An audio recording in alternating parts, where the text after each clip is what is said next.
has either a digital watch or, fine. So I'm gonna come over here. What time do you have on your digital? Well, it's 9 minutes behind, 11:04, but it's 11:13. Okay, so what time? 10:13. Okay, so can you see? The second, I can see the minute. Yeah. Okay, but can you see 10 minutes ago?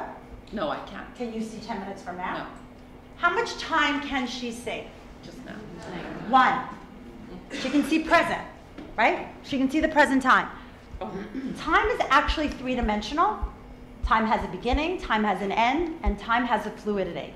If you are only using digitals, even digital timers, you are not doing your client, you're doing your client a disservice because they can only see one and one time only, and that's the present.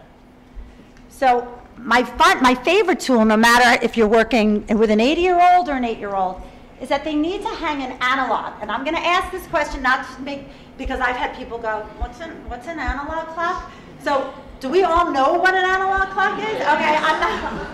You would be surprised. So there's one right here, actually. So we need to be hanging, who here has an analog in their house? Good. How many of you have one in the rooms you spend all your time in? How many of you have one in your bathrooms? You get gold stars. You need to be hanging for your client a clock in every single room that they spend time in, especially the bathroom.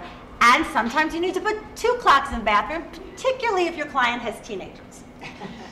There needs to be one in the shower and one outside the shower. Why? One, that's where they spend their most time. But more importantly, they need, this is my mantra. If your client cannot see time, they cannot be expected to manage it.